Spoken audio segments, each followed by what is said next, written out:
ఎక్కువ దాని గురించి చేస్తాయి సార్, 100% ఉంటాయి. దాని గురించి మనం కమెంట్ చేయం, మేము రిపోర్ట్ సేల్ చేస్తాం. అది కాసుకోవచ్చు. ఇప్పుడు చాలా మంది ఫ్రెండ్ సర్కిల్లో కూడా ఎవరు గెలుస్తున్నారు, సొంత మా క్లోజ్ బంధువులు కూడా అడుగుతుంటారు, చెప్పొచ్చు కదా నెంబర్, ఇది నెంబర్ చెప్పొచ్చు కదా అన్న సింపుల్ గా. దీని మీద ఇంత ఇన్వెస్ట్ చేసి ఇంత తిరిగి ఇంత చేసి ఎవరు గెలుస్తారు చెప్పొచ్చు కదా, ఎవరు చెప్పను అండ్ ఎవరు చెప్పడం కదా. నేను ఆల్మోస్ట్ మీ లైఫ్ పార్ట్నర్ వైఫ్ కూడా చెప్పను. మొన్న నెంబర్ మేము ప్రజెంట్ చేసాం కదా సార్, ఆడియో లాగ్ చేసి గ్రాండ్ గా గట్టిగా చెప్పాం కదా ఎగ్జిట్ పోల్స్. ఆ రోజు వరకు నాకు నా క్లోజ్, నాతో పాటు ఉండే ఒక 2-3 4 తప్పితే రోజు వాళ్ళకి ఆ రాత్రి 12 గంటలకి ఆ క్లోజ్ అయిన టైంకి, ప్లస్ ముందు రోజు తెలిసింది ఎడిటర్కి, ఎందుకంటే ఆ ప్రెజెంటేషన్ చేయాలి కదా. ఆ నైట్ 4 గంటలు, తెల్లవారుజాము 4 గంటలకు వేసాం నెంబరు. అప్పటి వరకు కూడా ఆ సీక్రెసీని మెయింటైన్ చేసాం, ఎందుకంటే అది రాష్ట్రం ఊగిపోయే నెంబర్లు అవి. అది ఓపెన్ చేస్తే మామూలుగానే ఉంటుంది, కొన్ని కప్పెడితే బాగుంటది, కొన్ని తీస్తే బాగుంటుంది అట్లాగే. సార్ ఇప్పుడు ఆ నెంబర్లు చూసినప్పుడు మీకేమైనా ఆశ్చర్యం కలిగిందా? ఆశ్చర్యం కలిగింది. ఎందుకంటే ఇప్పుడు ఒకప్పుడు 151, అది కూడా మీరు ఆ సమయంలో మీరే చెప్పారు. టీడీపీ 20 స్థానాలకే పరిమితం కాబోతుంది, 20-22 సంథింగ్ ఏదో చెప్పినట్టున్నారు.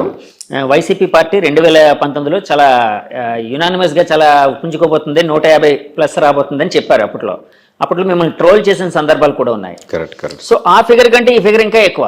సో ఆశ్చర్యపోయినప్పుడు అంటే ఏం చేశారు సార్? అంటే దానికోసం విశ్లేషణ ఏమైనా చేశారా? విశ్లేషణ చేసాం. ఇది నెవర్ కాన్సెప్ట్ సార్. ఫ్యూచర్ లో మా నెంబర్స్ ఎగ్జాక్ట్ గా మళ్ళీ కంటిన్యూ అవుతున్నా, ప్లస్ ఆర్ మైనస్ అటు ఇటుగా ఉన్న 2-3 ఒక 5 అటు ఇటుగా ఉన్నా. ఈ దీంట్లో చాలా అద్భుతాలు ఏం జరిగాయంటే, రాష్ట్రంలోనే అసలు 151 సీట్లు వచ్చిన ఒక పార్టీకి, అంటే మోర్ దెన్ 80% వచ్చిన పార్టీకి కంప్లీట్గా ఒక సింగిల్ డిజిట్కి వెళ్ళిపోతుంది, లేదా 14కి వస్తుంది అనే నెంబర్ ఆప్షన్ ఇచ్చాం మనం. అది అసలు ఇంపాసిబుల్ కేసు. మళ్ళీ అంత సెక్షన్లో ఎలా జరుగుతుంది అనేది ఫ్యూచర్లో జరగదు.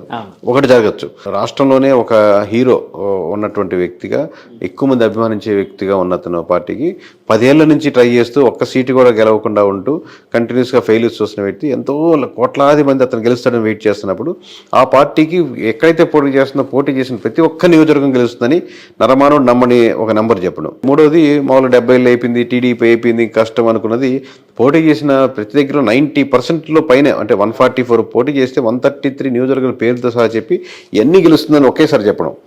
4వ విషయం, అసలు సిట్టింగ్ గవర్నమెంట్ ఉన్నటువంటిది అసలు ఇంకా ఇనానమస్, మళ్ళీ పోటాపోటీగా ఉంటుంది, క్లిష్టంగా ఉంటుంది, ఎవరు గెలుస్తుందో చెప్పలేం, చాలా టైట్ ఫైట్లు ఉన్నాయి, అన్ని రకరకాల సర్వేలు రకరకాలుగా చెప్తూ జనాల్లో కూడా కన్ఫ్యూజింగ్ స్టేజ్ వాళ్ళలో కూడా ఉన్నప్పుడు అసలు ప్రధాన ప్రతిపక్ష హోదా కూడా రాదు.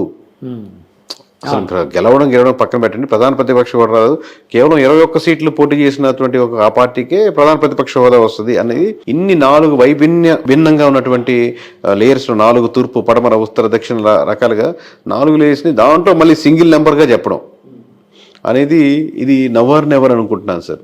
ఇంత ముందు జరగలేదు, తర్వాత జరుగుద్దా లేదా వేరే రాష్ట్రాలు జరగచ్చు, కానీ మన రాష్ట్రంలో అంత క్లిష్టమైన పరిస్థితుల్లో జరగదనుకుంటాను సార్. ఇప్పుడు 151 ఒకప్పుడు ఆ 5 మధ్యలో కొట్టేసి ఓన్లీ 11 వచ్చింది ఇప్పుడు. అవును, అంటే జనాలు చాలా మంది సోషల్ మీడియాలో మాట్లాడుకుంటున్నారు ఆ విధంగా. అంటే నేను వాళ్ళని ఇది చేయడం కాదు, కానీ మామూలుగా 11 వచ్చిందని చెప్పడం నా ఉద్దేశం. కరెక్ట్. సో వైసీపీ పార్టీ అంత ఇదిగా అంటే కిందకి వెళ్ళిపోవడానికి, అప్పటి వరకు టీడీపీ అసలు, అంటే టీడీపీ అనేది పార్టీ అనేది సస్టైన్ అవ్వడం చాలా కష్టం, ఇంకెప్పుడు గెలవలేదు అని అనుకునే చాలా జనాల్లో కూడా ఒక రకమైన, అంటే జనాల్లో ఉందో లేదో తెలియదు కానీ రాజకీయ వర్గాల్లో అలాంటి అభిప్రాయం ఉండేది వేరే రాజకీయ వర్గాల్లో. సో అలాంటిది ఇలా పుంజుకోవడానికి కారణం ఏంటి సార్? అంటే ఏ విధంగా మీరు విశ్లేషిస్తారా కారణాలని? అంటే ప్రధానంగా కూటమి బలం sir. First of all vote banking, obvious combination, అది ఎంత % కలిసింది, పోన్ ఎంత % పెరిగింది అనేది అది వేరే విషయం. ఎందుకంటే మనం ఫైనల్గా చెప్పిన పర్సంటేజ్ కూడా యాక్యురేట్గా వచ్చి ఓవరాల్గా 58%, 38% అని చెప్పాం. దానికి దరిదాపులు 1% అడిటికి వచ్చింది. అంటే టోటల్ రాష్ట్రం మీదగా ఒక పార్టీకి వస్తుంది కూడా, అంటే ఇండివిజువల్ నియోజకవర్గాలని కన్సాలిడేట్ చేసి వచ్చిన నెంబర్ అది. సో ఈ పర్సంటేజ్ ఎలా ఇంత యాక్యురసీగా చెప్పామంటే, 1% దీంట్లో తగ్గుద్ది, రోడ్ల వల్ల తగ్గుద్ది, ఇంకో 1% లిక్కర్ వల్ల తగ్గుద్ది, ఇంకో 1% దీని వల్ల తగ్గుద్ది, ఇంకో 1% ఎంప్లాయీస్ వల్ల తగ్గుద్ది, ఇంకో 1% ఎంప్లాయీ కోసం ప్రిపేర్ అయ్యే వాళ్ళ కోసం జరుగుద్ది, ఇంకో 1% ఇక్కడ నుంచి చాలామంది ట్రావెల్ చేసి వాళ్ళు ప్రభావితం చేస్తారు, ఇంకో కొంత % 4-5% వీళ్ళతో యాడ్ అవుద్ది. ఇలా 1% అది ఓవరాల్ కాదు, నియోజకవర్గాల వరకు ఒక దగ్గర ఉండొచ్చు, ఇంకో దగ్గర రాజధాని ఎఫెక్ట్ వల్ల 2-3% వేరియన్స్ ఉండొచ్చు, ఇంకో దగ్గర వైజాగ్లో ఉండొచ్చు. ఇలా అంతా క్రోడీకరించి నెంబర్స్ చేసుకోవాల్సి వస్తుంది. అదే డేటా సైన్స్లో అదొక అద్భుతం. సార్ ఇక్కడి నుంచి అంతమంది జనాలు సంక్రాంతి పండుగకి యాక్చువల్గా హైదరాబాద్ చూడగానే సంక్రాంతికి బీభత్సంగా వెళ్తూ ఉంటారు ఇక్కడ ఉండే ఆంధ్ర వాళ్ళందరూ వాళ్ళ ప్రాంతాలకి. మళ్ళీ ఈ ఎలక్షన్ మే 13ని అలాంటి సంక్రాంతి కనిపించింది. అంటే అంత ఆ విధంగా మైగ్రేట్ అయ్యారు జనాలు.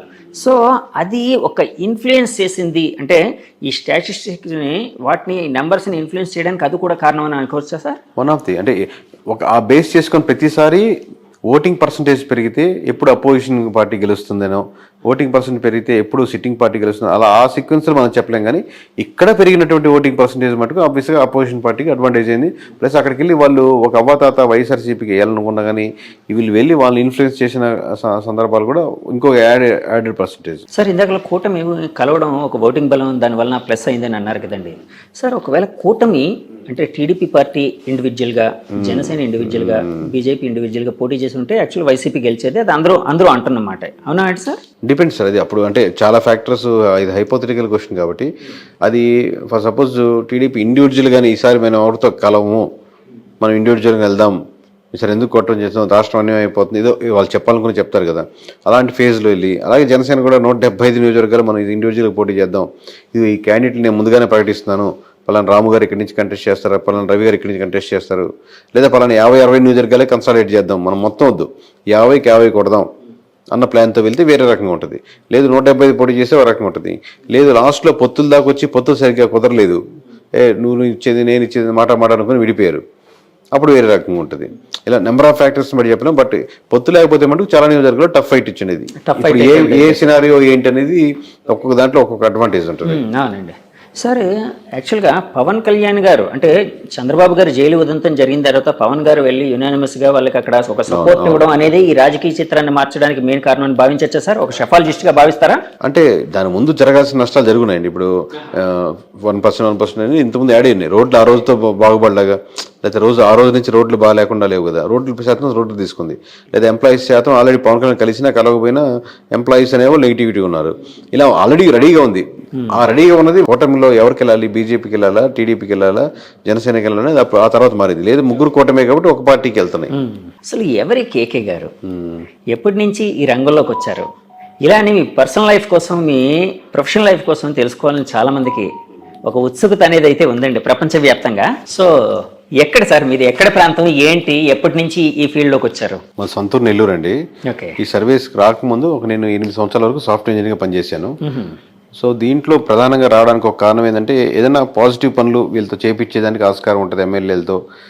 ప్లస్ ఓట్ బ్యాంకింగ్ కూడా కన్వర్ట్ అవుతుంది కదా. ప్లస్ ప్రజల పల్స్ నిజంగా ఏం కోరుకుంటున్నారు, నిజంగానే అందరూ డబ్బులకే ఓట్లేస్తారా, అట్లాంటి రకరకాల డౌట్స్ ఇన్ని కరెక్ట్గా మనం నిజాయితీగా చెప్తే యూజ్ అవుద్ది. ఒకటి నా స్వార్థం ఏంటంటే వాళ్ళ చేత మంచి పనులు చేయించవచ్చని, ఒకటి ఏంటంటే మంచి పనులు చేస్తే ఓట్ బ్యాంకింగ్ కూడా మారుద్దని. సో సర్వీస్ చేయించుకున్నాం, రిజైన్ చేసి సాఫ్ట్వేర్ నుంచి బయటకు వచ్చి చాలా కష్టాలు అక్క మొక్కలు తినే పెద్ద దగ్గర ఉంటుంది, అది ఇదే పెద్ద తేడా కాదు. కానీ సో ఓవరాల్గా అది చేయడం మొదలుపెట్టింది, అది సక్సెస్ అయింది, నిజాయితీగా ఉన్నారు. ఇప్పుడు ఇంకా మీ పర్సనల్ లైఫ్కి వస్తే మా మిస్సెస్ పేరు ధనలక్ష్మి, మేము హైదరాబాద్లోనే ఉంటాం. నాకు 2 కొడుకులు. పెద్దవాడు 5th క్లాస్ అవుతున్నాడు, చెగువీర వాడి పేరు. రెండోవాడు వచ్చాను, వాడికి 4 years. చెగువీరా అండి, మనం చెగువీర అంటాం, అతను యాక్చువల్ ప్రొనౌన్సియేషన్ చెగువరా అంటాం, మేము మామూలుగా చెగు అని పిలుస్తాం. మీకు అంటే ఆ ఇన్ఫ్లుయెన్స్ ఏమైనా ఉందా అంటే అలాంటిది? అతను పవన్ కళ్యాణ్ గారు ఎక్కువ ఇన్ఫ్లుయెన్స్ అయ్యేవారు? చాలా లేదు సార్.